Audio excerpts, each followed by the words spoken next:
Az előző adáson, akik nézték legutóbb, váratlanokból véget ért, ugyanis a YouTube kereső robotjai megállították az adásunkat. Amit ti már nem hallhattatok a műsorban, csak mi itt a stúdióban, az a jelenlegi választás százalékos arányairól szólt, és Gemini éppen arról beszélt nekünk, hogy kik ezek a cégek és alapítványok, akik ezeket a százalékokat csinálják a Tisza pártnak. Úgyhogy ez lesz a mai témánk. A legfontosabb ugye, a Tisza párt ugye egy politikai gerilla marketinget folytat. Kik segítik őket? Igazából nagyon sok ember és alapítvány és cég. Ezek közül az egyik legfontosabb a Legyél Változás Egyesület. Ez volt az a jogi keret, amelyen keresztül az első nagy gyűjtések és a rendszerváltó tagság elindult. Erről a műsor végén pedig majd részletesebben kitérünk. Így van, ez a 21 kutatóközpont, ők voltak gyakorlatilag az elsők, akik kimutatták a Tiszának az áttörését, és mi meglepő módon vezetőjük, Róna Dániel.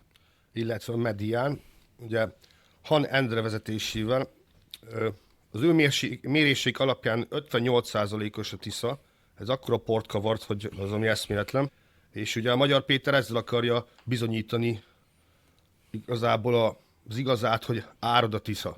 Igen, szóval ugye ennek a két központnak, ugye a 21 kutatóközpontnak és a Mediánnak, a vezetői Han Endre és Róna Dániel. Nekik a kapcsolatuk az nem most kezdődött, ezt lényegében úgy képzeljétek el, mint Obi-Wan Kenobit és Luke Skywalkert, a tanítvány és a mester, ugyanis Róna Dániel politológusként és kutatóként sokat merített a Han Endre féle klasszikus magyar közvélemény kutatás iskolájából, és Róna disszertációjában és korábbi munkájában is hivatkozott a Medián adataira, és szakmai körökben Han egyik legtehetségesebb utódjaként tekintenek rá. Közös fellépéseik is vannak, mégpedig rendszeresen szerepelnek együtt ellenző műsorokban, mint például a Partizánban, a Telexben, a Válasz Online, ahol egymás adatait készítve festik le igazából a politikai palettát, ugye, nekik ez egy közös ellenségkép, ha nevezhetjük így. Így van, és hát ugye mi meglepő módon tökéletes brandépítés ismét előérkezett. A 21 kutatóközpont igazgatója Róna Dániel egyébként a Momentumot és az ellenzéki összefogást is ő segítette, bár független elemzőként nyilatkozik és nyilatkozott állandóan, módszertana és látásmódja közel állt a kormányváltás akaró rétegekhez, így természetesen a neve újra előkerült. Igen, ez azért elég fontos információk, így hirtelen ugye bár a két cégről, akik ugye ezeket az adatokat teszik közzé, erre az alapra építi a Tisza párt, az, hogy ők ugye milyen százalékban vezetnek. A műsor végén el fogjuk nektek mondani, és nektek is össze fog állni a kép, az, hogy lényegében itt miről is van szó. Addig egy kis házi feladatot adok nektek otthon a Google keresőjében, nyugodtan keressétek ki, vagy aki esetleg tudja, amit a műsor elején mondtunk, hogy a Legyél Változás Egyesület, ugye, ami alapján a Tisza párt is működik. És akkor ne felejtsük el, hogy most jönnek azok az arcok, hívjuk őket az arcok, akik igazán megtámogatják ezt az egészet hátulról. Stratégiailag és gazdaságilag ezeket úgymond tanácsadók. Kezdjük Kapitány Istvánnal, ugye ő a legsúlyosabb név a csoportban, mivel is ő a Shell korábbi globális alelnöke, aki évtizedes munkát vállalat vezetésében, és ő a tapasztalataival akarja segíteni a pártot, mint gazdaságilag, mint operatív tanácsadásban. Így van, ugyanúgy ott van mellette Radnai Márk és Gerzsenyi Gabriella neve is, ugye az első a párt alelnöke és operatív vezetője gyakorlatilag a vizuális effektekért, a vizualitásért, a hogyan is fogjuk meg az emberek figyelmét, színházi előadásokért felelős. A belső szervezettséget is ő ügyeli, megfelelő rutinnal reméljük, illetve Gerzsenyi Gabriella az EP képviselője, aki az Európai Bizottságnál dolgozott korábban, és a brüsszeli kapcsolatok és az uniós szakpolitikák kulcs embere. Így hát nem tudom, szabad-e ilyen csúnyán mondani, beépített bürokrata. Hát ez az egyik, a másik pedig lekoppintják Zelenszkinek a kormányát, ő is egy komedista, szóval a Tiszánál Igen. meg egy színházi rendező van, úgyhogy igen. Folytatjuk azért a sort, mert a hallja a gyerekek, itt még nem ér véget semmi, szóval Dávid Dóra, ő jogász volt, aki a Google londoni központjában dolgozott, ő senior jogtanácsos volt, nemzetközi vállalati és szabályozási tapasztalata, a párt digitális és jogállamisági kulcsfontosságú. Lakatos Eszter szintén Brüsszelből érkezett, ahol innovációs és kutatási területen dolgozott. A nemzetközi tudományos hálózatok és az uniós pályázati rendszerek szakértője. Úgyhogy azért az a 8 milliárd, ami bent van tartva, itt jó pár ember készen áll arra majd gyerekek, hogy nehogy azt higgyétek, hogy ez a pénz a tiétek lesz. Igen, és akkor folytassuk a sort. Ugye ott vagyunk. Kollár Kinga, jogász és közgazdász. Ő az Európai Bizottság gazdasági és pénzügyi főigazgatóságán dolgozott, és ő a párt pénzügyminiszter jelöltje. Ez egy karakter, amit ő képvisel. Bogár Lajos, stratégiai tanácsadó, aki a háttérben szervezi a fellépést, vagy a felépítését, a hálózatépítést, tehát hogy igazából a Tiszának a komplett hálózatát hogy kell létrehozni. Valamint Manfred Weber, magyarosan mondva természetesen lehet különböző nyelven, különböző féleképpen Weber kiejteni. bácsi. Lehet bácsi. Weber, Darth Weber. Vader. Darth Weber! Mindenki eldönti, hogy szeretném mondani. Az ő állítása az, hogy a Tisza párt hazatalált a néppártba. Ugyanezen fenséges sorozatban szerepel Ursula von der Leyen. Mindenkit ismeri ezt a nevet, én úgy gondolom, aki csak egy icipicit is odafigyelt a magyarországi külpolitikára, illetve az Európai Bizottságra, hiszen hát ugye ő az elnök, valamint Andrei Halicki, aki az EPP lengyel alelnöke, aki aktívan segítette a magyar delegáció integrációját, és képviseli a frakció keményvonalas, korrupcióellenes álláspontját Magyarországgal szemben. Igen, és akkor folytatjuk persze természetesen a sor tovább. Már nincsen sok ember gyerekek, most már csak lényegében még vagy 3-4 ember lesz benne. Az egyik az Roberta Metsola, az Európai Parlament elnöke, aki a protokolláris és politikai támogatást adja a Tisza EP képviselőinek, és Daniel Freund, ő a kormányzati média szerint ő a Tisza párt brüsszeli hangja, aki jelentéseivel és korrupció ellenes vizsgálataival közvetetten a Tisza malmára hajtja a vizet. Minden egyes emberük megvan Brüsszelben, akik folyamatosan azon vannak, ugye, hogy az Orbán kormány alá tegyenek. És hogyha ők a főemberek, én kérdezem azt, hogy hol van az a régi, jól kijárt út, ahol mindenki elmehetett önkéntesnek, szerepelt a politikába, szépen lassan az arca ismerté vált, különböző elveket tudott képviselni, és Magyarországot képviselte, a magyarokat. Nekem kicsit olyan korrupciószag van az orromban most. Hát a korrupciós szag ugye azért az mindenhol ott van, de ugye térjünk vissza, hogy a műsor lényegében ugye arról szól, hogy a százalékos arányokat ugye akik csinálják, ugye ez a két cég, ugye Obi-Wan Kenobi és Luke Skywalker néven, mondjuk így nevezzük el őket, és ugye most már Darth Weber is velünk van. Szóval Róna Dániel, a 21 kutatóközpont, mind jól informált helyről vannak ezek az adatok. Bár Róna hivatalosan független kutató, az Egyesület által gyűjtött adományok egy része közvetetve, vagy közvetlenül olyan projekteket is finanszírozhat, mint például a közösségi közleménykutatások, amelyek eredményeit a 21 kutatóközpont dolgozza fel. Rónai szakmai tanácsai és az Egyesület mozgósítási stratégiája között erős az átfűzés. Így van, én a főiskolán azt tanultam a statisztika órán, hogy a statisztika egy nagyon-nagyon szép tantárgy, hiszen gyakorlatilag pontosan úgy fogalmazhatod meg, ahogy te szeretnéd, mert ember csinálja. Ezt soha ne felejtsétek el, ne higgyetek a számoknak, higgyetek magatoknak, higgyetek, amit láttok. Ne csak annak, ami az interneten van. Igen, és ugye akkor most jön ugye Han Endre is, ugye ő a Mediánhoz kapcsolódik. A kapcsolat itt pusztán szakmai, Han Endre intézete már az Egyesület és a párt hatékonyságát. Fontos megjegyezni, hogy 2026 áprilisában politikai támadások érték a Mediánt, például a Deák Dániel részéről. Mindjárt elmondjuk, hogy Deák Dániel ő kicsoda, mindjárt oda is kitérünk. amire reagálva az Egyesület és Magyar Péter is kiállt a kutató hitelessége mellett. Szerintem a mi kutatásunk alapján nagyon jó nézettségszámokat produkáltunk. Igen, szóval ezt lényegében úgy képzeljétek el, hogy mindegy, hogy most akik követik a műsort, hogy hányan vannak feliratkozva a YouTube csatornámra, AI-jal generáltatok egy új képet, amúgy generáltattam is a srácok, úristen, már tényleg ennyien követnek, nem? Hanem ugye beírtam azt, hogy 2 millióan követnek, 20 millióan lájkolták, 60 000-en osztották meg. Lényegében ezzel a két céggel a Tisza olyan eredményeket közöl a saját pár követőivel, amiket én is megtehetnék, hogy kirakom a Facebookra, hogy 20 millióan követnek, de hát semmi nem lesz belőle. Semmi alapja nincsen tulajdonképpen. Viszont az nagyon jó, mert ha kirakod, egy 20 millióan követnek, tudjátok, mi fog történni? Még többen akarják nézni. Így van, hát Ez mindenki a gerilla kíváncsi rá. taktika, ez a gerilla taktika, amit csinálnak. Tehát ezzel azt generálják, hogy még több ember legyen, akik velük szimpatizálnak. Szerintem amúgy ez igazából a mai világban ezt olyan egyszerűen megoldhatták szerintem.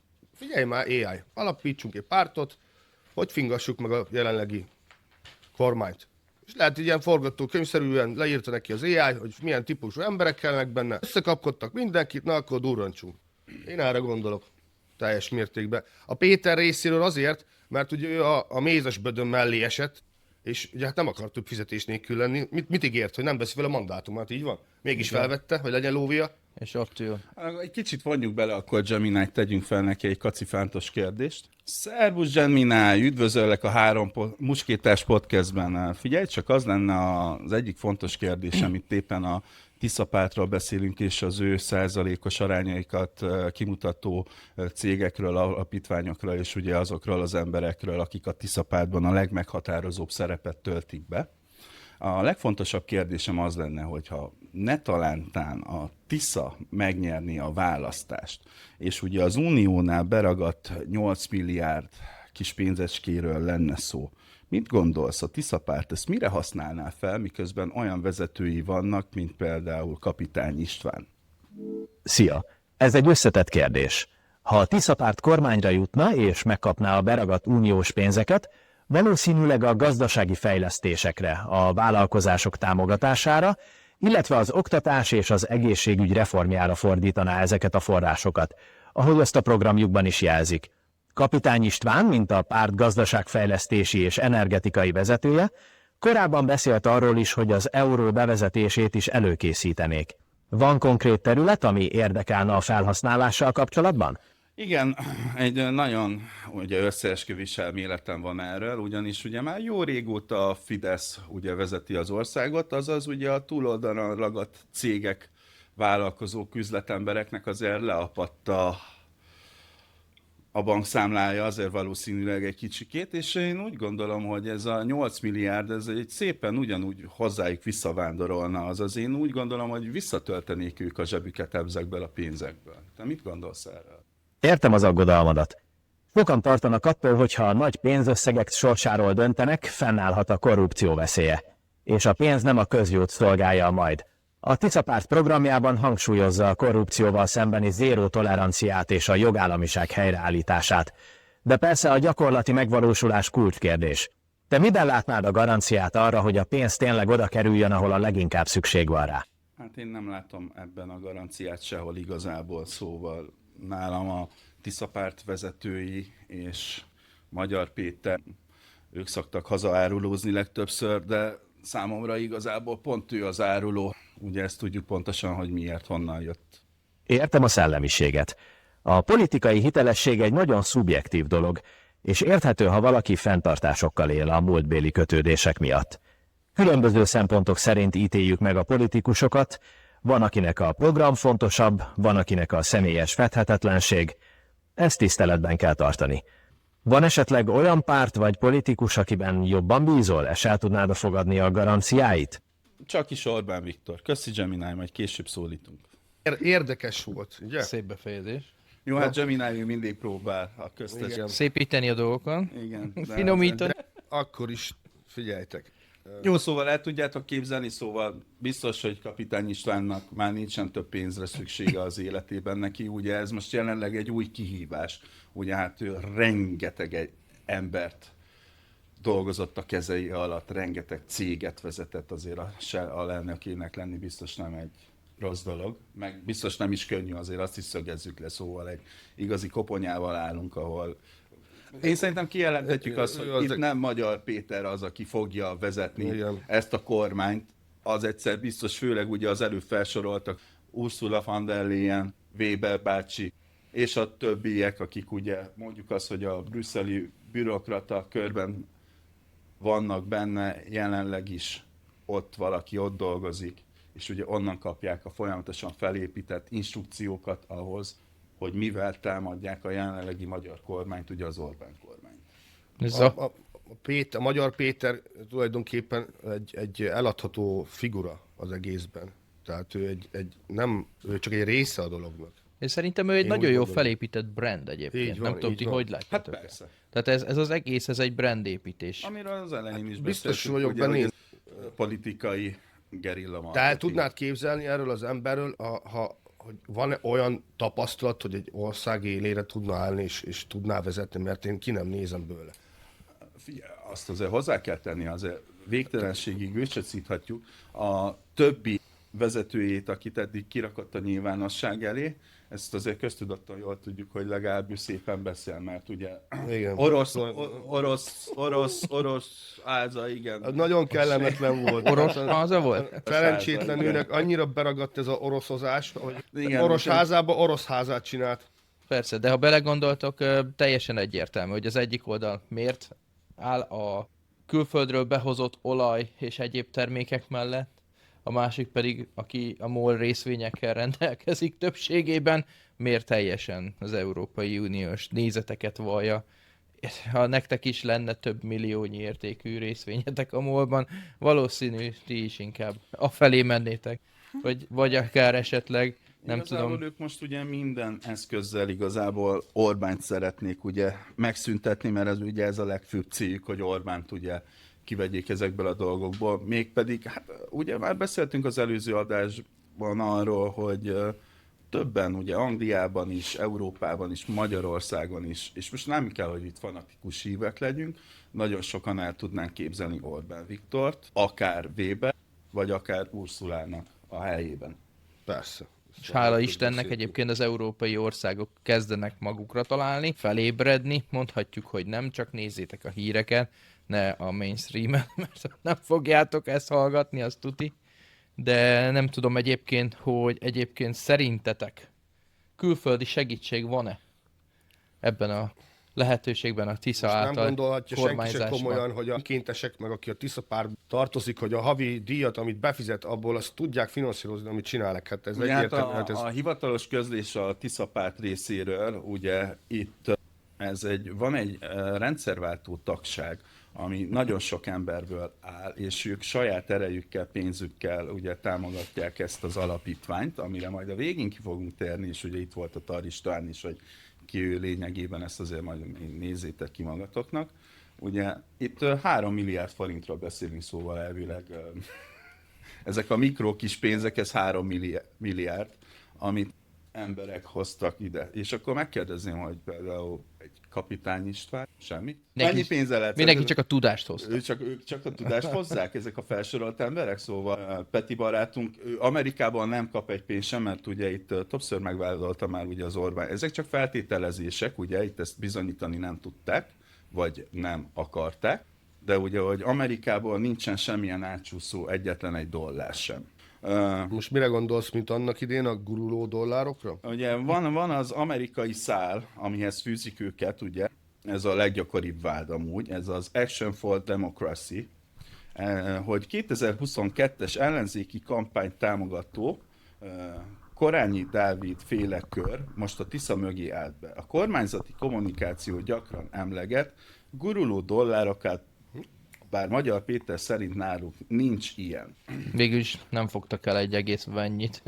Igen. Ezt döntse el mindenki saját maga igaz. Vagy ugye hát nem menjünk messze, ezt még a papírról se kell felolvasnunk, ugye Orbán Viktor többször kijelentette már azt, ugyebár, hogy Ukrajna és ugye Zelenszky pénzzel támogatja ugyanúgy a Tisza pártot, ami ugye most van ez a különleges eset is, ugye, hogy az aranyszállítmány és a pénzszállítmányok, amiket lefüleltek, ugye megy a kivizsgálás, hogy ez kitől, hova, merre jöhet. Valószínűleg itt már mindenki tud mindent. Itt a kérdés az, hogy Csak mi milyen nem. szálakat fognak megmozgatni ahhoz, hogy még ez maradjon, de azért most már Orbánéknál is így a választás vége felé most már egy kicsit ők is jobban kiengedik ezeket az információkat, szóval mindent, amit lehet, ők is bevetnek annak érdekében, hogy a Tisza párt ne legyen. Abban mondjuk mivel tudjuk azt, hogy ez az egész, amivel etletik a saját közönségüket, ugye a két céggel, akik csinálják nekik a felméréseket, hogy hány százalékban Mindenki saját vezet a malmára Tisza. hajtja a vizet. Gyerekek, Egységes én fel. szerintem 12-én hasonló lesz, mint 2022-ben. Nem lesz utána még egy hétig számolgatás, izgulás, hogy rágjuk a körmünket. Én szerintem 12-én mindenféleképpen kövessetek minket is, ugyanis egy hosszabb streammel fogunk készülni, mivel követni fogjuk a választást, és ugye egyértelmű, hogy kinek fogunk szurkolni. Így van, hát a kapcsolatok azok biztos, hogy összefüggenek, hogyha elvégzitek ti is egy icipicit a házi munkát, Nekem lenne egy házi megjegyzésem. feladatot, akkor utána nézhettek szerintem ti is, minden ott van feketén-fehéren. Persze, vagy elhisszük, vagy nem. Nekem lenne egy megjegyzésem. Kicsit olyasmit érzek, mint annó amerikai választásoknál, ugye, amikor a demokraták úgy be voltak harangozva, hogy minden tiszta kék lesz. Az összes állam így meg úgy. És Trump úgy elpicsázt őket, hogy az ami eszméletlen. Igen, hát figyelj, most igazából Trump ugyanúgy nem szeretné, hogy Orbán elbukjon, ez 100%. Putyin szintén nem szeretné, hogy Orbán Viktor elbukjon. Sőt, ugye jóba is vannak ugye a két fogoly, akit ugye elhoztak a Olaszország fogságából, ugye, akit Szijjártó Péter hazahozott Magyarországra. Szóval ez egy olyan kapcsolat, hogy lényegében most valószínű Brüsszel az összes hackerét be fogja vetni, ami létezik a választásoknál, hogy ugye ezeket manipulálják, ezeket az adatokat. De úgy gondolom, hogy kevesek lesznek eleve a magyar szakemberek is szerintem nagyon jól felkészültek, de hát azért még ki lesznek egészítve amerikai és orosz Ha ki hacker lesznek, zsanikkel. ha ki lesznek, Ki? tehát ezt Ki nem lesznek? tudhatja senki. Azért reméljük, hogy a cyber védelem az tökéletesen működik Magyarországon is. Nem egy nagyon jó barátom van, Ugye akik volt dolgoznak benne, és egyébként jól teljesítünk, hála Istennek ezen a részen is. És bízzunk benne, hogy tényleg a magyar emberek fognak választani. Én csak ezt szeretném. Mindegy, hogy hol élsz. Én úgy gondolom felvidéken, Kárpátalján, Magyarországon, vagy akár külföldön is. Igen, A magyarok amúgy dönthessenek. Ha már erről beszéltél, ez főleg mindig itt ugye csak Magyar Péterről beszélünk, de én azért az otthoni Jakab Péternek is üzennék egyet, ugyanis nekem például nagyon nem tetszik az a kijelentése, hogy ugye mindenki foglalkozzon saját magával, az országban élők szavazhassanak, csak ugye a túloldalon lévők nem, mert ugye nem itt élnek, nem mi fizetik az adót, stb. Mi se fizetjük otthonra az adót, meg se tehetjük hivatalosan, ugyanis ide vagyunk bejelentkezve, itt van egy számunktól kezdve minden, és sőt, ugye ezt otthon ki is kellett jelentkeznünk, és attól nem vagyunk magyar emberek, attól nem élhetünk a jogunkkal. Honnan tudjátok? Lehet, hogy egyszer haza szeretnénk majd költözni. Azért nem mindegy, hogy hol megyünk vissza. Nem mindegy, hogy hova mész vissza. Mert most hogyha ez netán megfordulna, abból egy katasztrófa lenne. Hát igen, tehát nem csak magunkra szavazunk jelen esetben, következő hanem generációra. például a gyermekem, aki jól beszél magyarul, nagyon jól beszél angolul, tanulja a spanyol és a franciát, ő kijelentette, hogy ha ő nagy lesz, ő szeretne hazamenni Magyarországra. Ő szereti Magyarországot, ott van a család, természetesen, ha a lehetőségei itt adottak lesznek jobban, akkor itt fogja csinálni, de nem mondott le Magyarországról ő sem. Igen, hát de nagyon fontos, hogy mindenki biztos feltette már magának a filozófikus kérdést, legalábbis akiben van egy kis önérzet, és most ez függetlenül attól, hogy milyen politikai pártvonalat képvisel. Mi az, amit tudok tenni annak érdekében, hogy egy kicsit változtassak azon a jövőn, ahol a gyermekem fel fog nőni. A legtöbb ember válasza valószínűleg semmit, mit csinálnék, dolgozok éjjel-nappal, hazamegyek, leülök a kanapéra, megiszok egy sört, megnézem a tévét, bekajázok és alszok, és megyek dolgozni, mert dolgozni kell, mert itt minden drága. Az érdekes, hogy pont erről beszélsz, mert legjobb gyerekkori barátaimmal beszélgettem erről pont, hogy ezt az egy kérdést tettem föl, mit tesztek azért, hogy jobb legyen az életetek odahaza?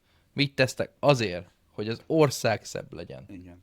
Hogy jobb legyen a jövő, bárhol Igen. is vagytok. Nem kell kibérelnetek köztereket, nem kell kibérelnetek akármilyen létesítményt azért, hogy embereket összegyűjtsetek, mivel jelenleg az internet minden lehetőséget megad minden embernek ahhoz, hogy a hangját, és főleg itt a családos emberekre gondolok, és az előző adásra is visszatérve, hogy megakadályozza azt a szennyt, ami befolyt Európába, és azt, amit a nagy Európai Unió is szeretne csinálni az összes európai tagállammal. Szóval ez egyszerűen gusztustalan, hogy a mi szépen felépített Európánkat így tönkreteszik. És ugye gazdaságilag is azért teszik tönkre. Nagyon sok ember, aki képzett, külföldön dolgozik, majdnem annyi pénzt kap, mint egy migráns, aki bejön az országba, és az ottani adófizető pénzéből tartják el őket.